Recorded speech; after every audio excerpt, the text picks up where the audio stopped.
Hey guys, welcome back to Biking Diary. So मैंने recently अपना Himalayan में PPF करवाया था और पीपीएफ से पहले मैंने सोचा था कि एक बार अगर पीपीएफ करवा लिया तो लाइट झंगा लाला और कोई मेंटेनेंस नहीं कुछ नहीं, बाइक हमेशा शाइन करेगा।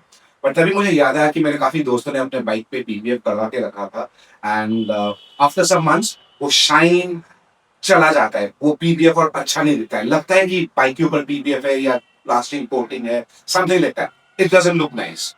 तो मैंने जब ये बीपीएफ करवाया, मेरे साथ अभी कुणाल है, he is the owner of the detailing mafia at Madhyamgram. It's a brand new studio here.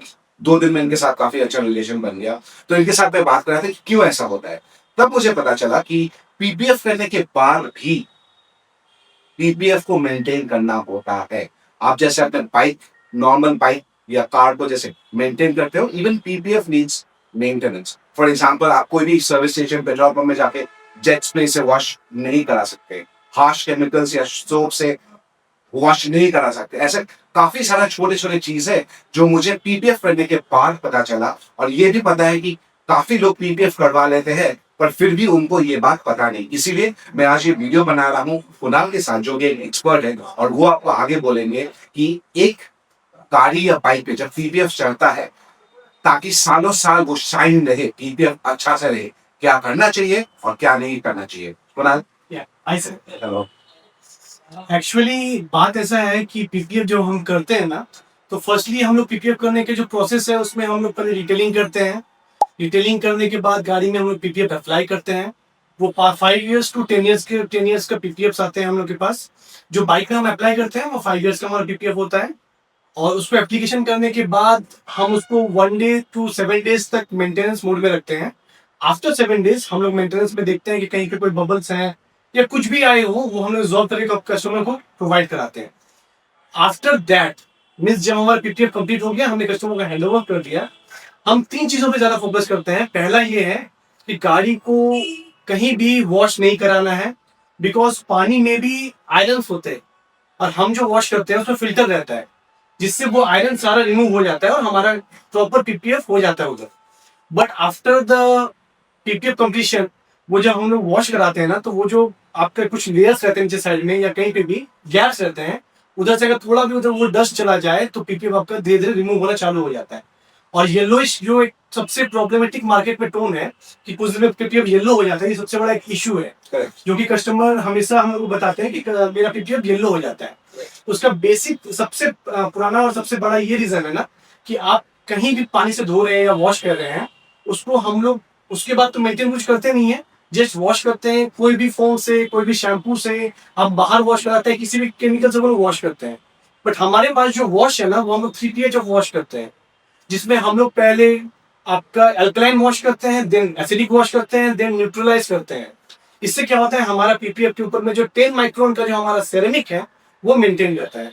तो वो अगर कंटिन्यूटी आप 3-3 महीने पे, 2-2 महीने पे आप करवाते रहें, तो वो कंटिन्यूटी में मेंटेनेंस आपका प्रॉपर रहेगा। पीपीएफ का जो साइन है वो प्रॉपर रहेगा। और पीपीएफ जो येलो स्टोन में कन्वर्ट हो जाते हैं, जो कि कलरफुल गाड़ियों में, इनकी गाड़ी ब्लैक कलर की है, इनकी गाड़ी में शायद उतना पता ना चले, बट जो व्हाइट गाड़ियां होती हैं उनमें ज्यादा पता चलती है। तो वो चीज जल्दी नहीं आएगी और आपका पीपीएफ कंटिन्यूटी के साथ बहुत अच्छा मेंटेन रहेगा। और दूसरी बात ये है कि पीपीएफ कराने के बाद आप हमारा 1-2 केमिकल है जो कि हम लोग सबको प्रोवाइड करवा भी रहे हैं, वो केमिकल आप यूज कीजिए after PPF for the shine to get better. और हाँ, ये केमिकल्स यूजुअली सब ये देते नहीं है, तो रिलेशन बन गया, इसलिए एक्चुअली हम लोग प्रोवाइड नहीं कराते, बस सर ने इंसिस्ट किया, हमने कंपनी से बात की और इनके लिए हमने प्रोवाइड करवाया।